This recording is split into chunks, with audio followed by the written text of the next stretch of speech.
Well, I'm going to sing a song. It's called I Won't Let Go. But I'm going to tell you a little story behind the song, because the song hit me straight to the deepest part you could possibly go. And when I heard it, and the first thing that I said was to Andrew, I was like, "Oh my gosh, I've heard this message before. I've heard these words." And I said to Andrew, I said, "It's like God is singing this song to me."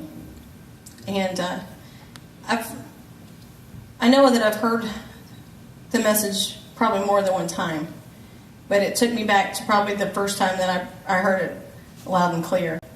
And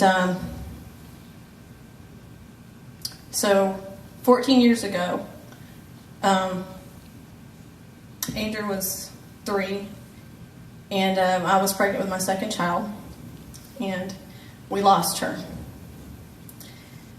And it was just days really before that she was due. And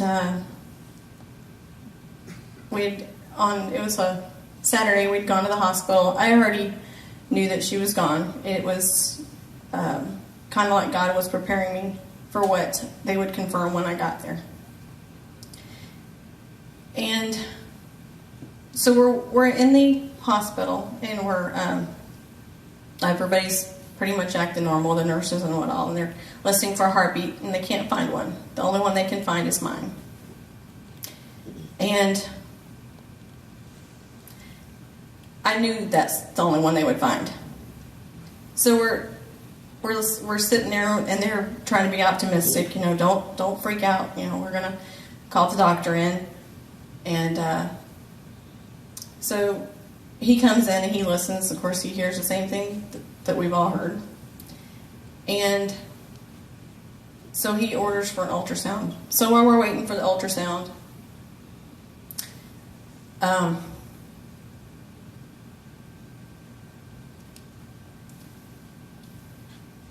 had a heart-to-heart with God.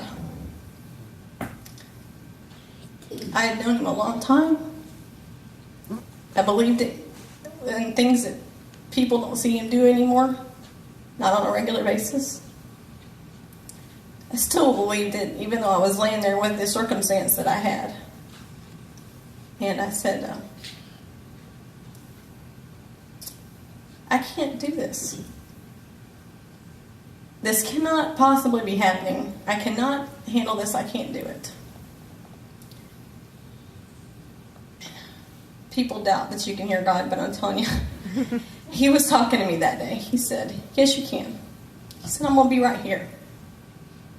I said, "I can't do it."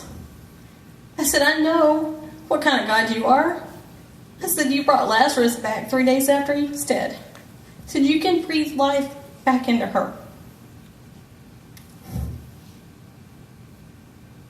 He said, "It's not my will." I said, but I know you can. He said, "Yes, but it's not my will." So we went back and forth for a little bit. He was probably getting exasperated with me at this point. I said, "Can't do this. I can't do this." And then he did. I will never forget this as long as I live. This is what I heard. "Nikki," just like that. I immediately stopped the pleading and the arguing and I can't do this. And I took a deep breath and I said, "Okay." I said, "Okay, just don't leave me." He said, "I won't." And he didn't. The next 4 days were kind of a whirlwind. 1 minute you're in reality, and the next minute you're like, somebody needs to pinch me because this is not happening. And I had a few complications myself, which they didn't know till I began to deliver. And but the first reality was that I was going to have to deliver. I'm not quite sure what I was thinking, but there was a magic pill or something, and all this would just disappear. The second thing after, it didn't dawn on me till after, they had asked me if I wanted to see her. And I said yes. Then I realized that I was going to have to physically give her back. That was really hard.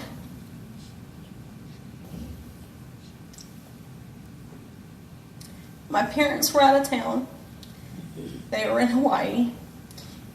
I had spoke with them and told them what was going on. And my dad at this point was just more concerned about my health because, well, we didn't know that I had a problem, but it turned out that I did. So I was going to try to wait for them to get back, but I just couldn't because they were scheduled back like in the next day or so. So when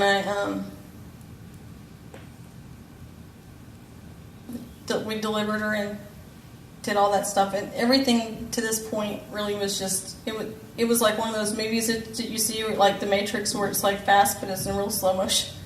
That's what it was like. So when the memorial service came, it was almost like a relief a little bit. And I say that because I knew I physically wasn't going to have something else thrown in my face to keep kind of dragging it out. I don't know if that makes any sense or not, but it just seemed like that was closure to that part.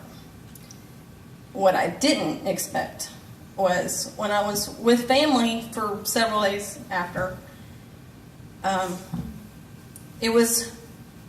was there, but I wasn't. But there was things to keep me occupied, keep my mind off things. So my husband has to go back to work, and he says, all right, well, are you going to be okay? I'm like, yeah, I got it, I didn't have it. So the first morning by myself, you kind of wake up and you look around and you're like, okay, I'm still stuck in the same really, really bad dream. If I close my eyes and I try to go back to sleep and wake up again, maybe it will be different. Because you kind of want to curl up and die at this stage in the game. But a little voice says, get up. You got to get up. You're a mom and you're a wife. You got to take care of Andrew. Andrew still needs you. You cannot curl up and die. So, get up and go to the shower.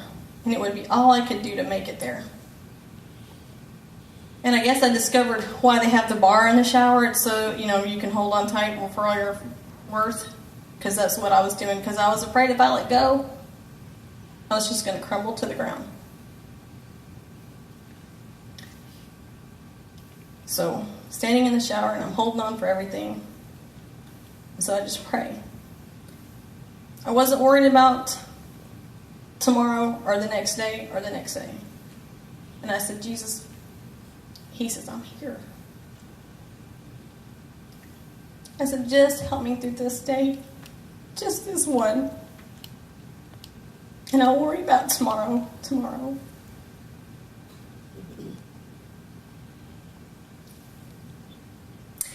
He said, I'm right here, and I'm not going to let go. And one of the things that you don't think about it at the time, but when you reflect back on it, on something like this has happened, you see things you didn't really see before. And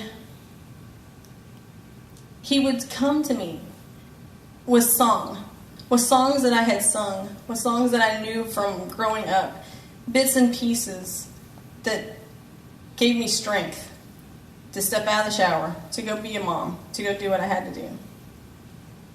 It was like Groundhog Day every day after that. Same thing. So much so I couldn't tell you when the hurt started to go away. It was just like after a couple of days, he just took it.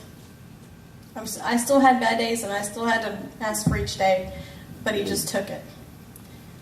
So when I heard this song, I told Andrew, of course he probably thought I was crazy when I said he was singing it to me because I did not clarify who was singing it to me and at first. And But I said, this song to me is like he is speaking directly to me. I have heard these words